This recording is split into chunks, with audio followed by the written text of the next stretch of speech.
எல்லாருக்கும் வணக்கம். Media people எப்போதுமே சப்போர்ட் பண்ணியிருக்கீங்க. நான் இப்போ வரைக்கும் எல்லா படமும் எடுத்தது இங்க இருந்து எனக்கு உங்க ஃபீட்பேக் கொடுத்துருக்கீங்க. ஸோ காதலிக்கு நேரமில்லை பார்த்துட்டும் நீங்க என்ன சொல்றீங்கன்ட்டு நான் அவளோட காத்துட்டு இருக்கிறேன்.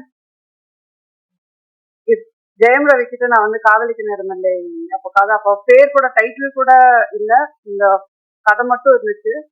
அவர்கிட்ட சொல்லும் போது இப்போ இருக்கிற ஆக்டர்ஸ் நீங்க பாத்தீங்கன்னா படத்துல எத்தனை கத்தி வரும், எத்தனை கன்ஸ் வரும், எத்தனை சண்டை வரும், ஃபர்ஸ்ட் எடுத்தோடனே அவங்க அதுதான் அவங்க கேட்பாங்க. இந்த படத்துல வந்து ரவி நம்ம ஒரு பட்டர் நைஃப் கூட யூஸ் பண்ண மாட்டோம் அப்படின்னு சொன்னேன். தைரியமா அந்த படம் யூஸ்வலா ஒரு ஆக்டர் வந்து கொஞ்சம் ஆக்ஷன் படமே பண்ணிட்டு இருக்கிறேன், நான் அந்த இமேஜ் நான் மெயின்டைன் பண்ணுவேன், இந்த இமேஜ்க்குள்ள நான் திருப்பி வந்துட்டேன்னா அப்படின்ற ஒரு குழப்பம் இருக்கும். ரவிக்கு ரொம்ப கிளியரா ஃபர்ஸ்ட் எடுத்தோடனே நான் பண்றேன் அவ்வளவுதான், அதுக்கப்புறம் நோ லுக்கிங் பேக், வேற எதுவுமே கேள்வி கேட்கல. தைரியமா நீங்க நம்பி அவர் வந்து இந்த கதை பண்ணாரு. So thank you Ravi. அண்ட் நீங்க பாலச்சந்தர் சாரோட என்னை கம்பேர் பண்ணும்போது எனக்கு ஒரு வாட்டி I am getting goose bumps because I am so like overwhelm by that. I adore him. Nithya Menon வந்து நான் அவங்க சொன்ன மாதிரி அவங்க கிட்ட கதை சொல்லும் போது எனக்கு தெரியும் அவங்க ரொம்ப செலக்டிவா கதை பண்ணுவாங்க. அண்ட் ஆல்ரெடி அவங்க பத்தி என்ன நான் கேள்விப்பட்டிருக்கேன்னா அவங்க எல்லாத்துலயும் ரொம்ப கரெக்டா இருப்பாங்க, ஸ்ட்ரெயிட் ஃபார்வர்டா இருப்பாங்க. சம்டைம்ஸ் சில இடத்துல எல்லாம் கொஞ்சம் ஸ்ட்ரிக்டா இருப்பீங்க கூட நான் கேள்விப்பட்டிருக்கேன். ஸோ வென் ஐ மெட் யூ நான் அந்த ஒரு இதுலதான் இருந்தேன். ஸோ ஃபர்ஸ்ட் டைம் ஷூட்டிங் போகும்போது அவங்க கிட்ட நம்ம எப்படி பேசுறது, டக்குன்ட்டு ஏதாவது இதாகுமா, ஏதாவது அவங்க கொஞ்சம் ஸ்ட்ரிக்டா இருப்பாங்களா, ஏன்னா எனக்கு வந்து ஐ எக்ஸாக்ட் ஆப்போசிட் எக்ஸாக்ட்லி. பட் அதுதான் வெளியில ஏன் அப்படி பேர் உங்களுக்கு ஸ்ட்ரிக்ட் ஆஃபீஸர்னு சொல்லிட்டு தெரியல. Till today I feel like it's a friendship that is going to last foreverன்ற மாதிரி தான். ஸோ அந்த அளவுக்கு வந்து கம்ஃபர்ட், அந்த அளவுக்கு காதலிக்க நேரமில்லைக்கு ஒன் ஆஃப் த மெயின் பில்லர்னு சொல்லலாம். சொன்ன மாதிரி ரவி சொன்ன மாதிரி அவங்களோட கேரக்டர் அந்த போல்டா அது ஏற்றுட்டு பண்றது வந்து நிறைய பேர் அது பண்ண மாட்டாங்க. So thank you Nithya. And Vinay வந்து அவர் இந்த படத்தை ஓகே சொல்ல எனக்கு ஃபர்ஸ்ட் டைம் மீட் பண்ண படம் அவருக்கு கதை சொல்லும் போது அப்படியே யோசிச்சாரு, ஓகேயா இது வந்து இப்படி அது மாதிரி ஏதாவது டைப் காஸ்ட் பண்ண அதெல்லாம் எதுவுமே இல்லை Vinay. we have to break certain things in society. We have to normalize a lot of things அப்படின்னு சொல்லும் போது அவங்க okay I completely trust you அப்படின்னு சொன்னதுதான். அவர் இன்னைக்கு வரைக்கும் அவர் ஃபுட்டேஜ் எப்படி என்ன ஏது எதுவுமே கேட்கல. அவர் வந்து ஐ திங்க் அதனாலதான் அவர் one of the like best actors where is willing to do different characters. In fact நான் அதுக்கு முன்னாடி 2-3 பேர் கிட்ட கேட்கும்போது அவங்களும் ஒரு பயத்துல இருக்கிறாங்க. ஐ திங்க் ஒரு ஆக்டரா பயப்படவே கூடாது, யூ ஷுட் ட்ரை.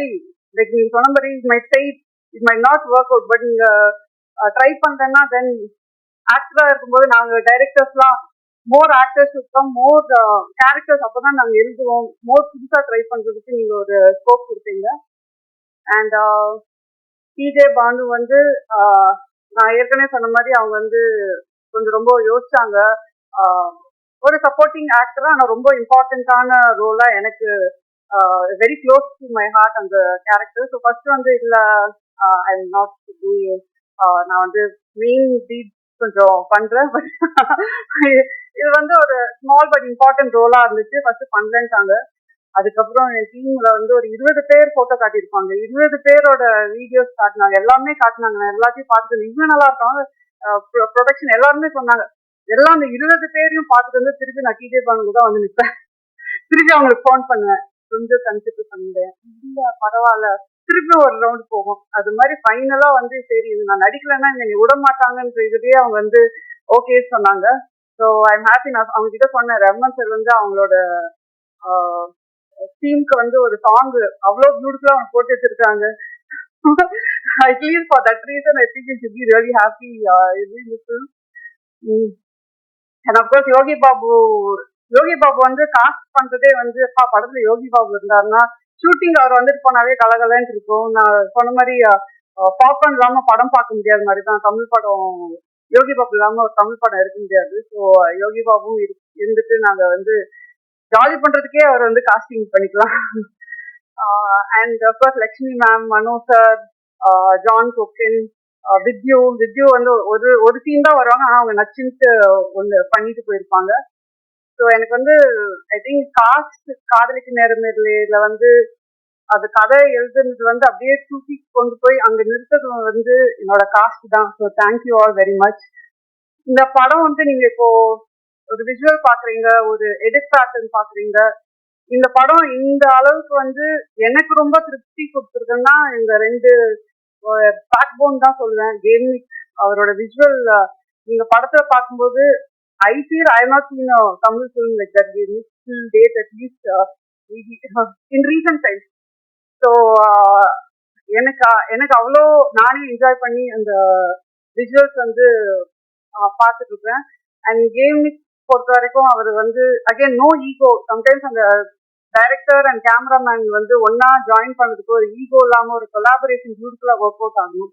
அது எனக்கும் கேமுக்கும் நடந்துச்சு இந்த படத்துல. ஸோ அதனாலதான் நீங்க சொல்ற மாதிரி இந்த படமே ஃப்ரம் பிகினிங் டு எண்ட் வந்து it was lovely shooting. Daily காலைல ஐயோ ஸ்கூலுக்கு போகணுமேன்றதுலாம் இல்லை, ஜாலியாக ஸ்கூலுக்கு போனா லஞ்ச் கட்டிட்டுன்ற மாதிரி தான் நாங்கள் எல்லாம் யூஸ் பண்ணுவோம். அண்ட் கிஷோர் சொன்ன மாதிரி அதாவது அந்த எடிட் ரூம்ல நாங்கள் 2 பேரும் நிறைய கற்றுக்கிட்டோம்னு நினைக்கிறேன். ஒரு ஃபில்ம் மேக்கிங்னாவே அங்கே நிறைய விஷயம் நாங்கள் கற்றுக்கிட்டு டிஸ்கஸ் பண்ணி ஒரு ஷார்ட்டும் ஒரு இதுவும் நிறைய நாங்கள் வந்து சேஞ்ச் பண்ணி, but it was learning experience for me and Kishore. அதுதான் சொல்லுவேன். ஸோ அப்கோர்ஸ் ப்ரொடக்ஷன் வந்து எல்லாரும் நினைச்சுப்பாங்க இது ஏன் ப்ரொடக்ஷன் ஹவுஸ் அப்படின்றது. ஆனா சத்தியமா அப்படி இல்லை. ஒவ்வொன்றுக்கும் நான் அந்த கேள்விக்கு பதில் சொல்லணும். வந்து கேள்வி கேட்பாங்க, என்ன இந்த பட்ஜெட், என்ன இங்க வேற என்ன அப்படின்னு கேள்வி கேட்பாங்க. அதுக்கு நான் வந்து I hope I was like producers director. நீங்க வெளியில அதை ஸ்ப்ரெட் பண்ணீங்கன்னா எனக்கு வேற ப்ரொடியூசர் ப்ரொடக்ஷன் சான்சஸ் கிடைக்கும். So thank you. Of course Rahman sir பற்றி என்னால் வந்து எவ்வளோ மேடை போட்டாலும் பேசிட்டே இருப்பேன்னு நினைக்கிறேன். நான் அவர்கிட்டே வந்து பேசிட்டே இருப்பேன். எனக்கு அப்படிங்கிற மாதிரி அவர் வந்து கண்ட்ரோல் செல்ஃப்ன்ற மாதிரி தான் இருப்பாரு. ஒரு பாட்டும் போடும்போது நான் அப்படியே அங்கே வந்து அப்படியே கண்ட்ரோல் பண்ணிட்டு இருப்பேன் என்னோட ஃபீலிங்ஸை. சூப்பராக பாட்டு ஒரு பாட்டுமே வந்து டைம் எடுத்து போட்டு try this out, if you don't like டெல்ன்னு வேற சொல்லுவாரு. எனக்கு வந்து பிடிக்கல.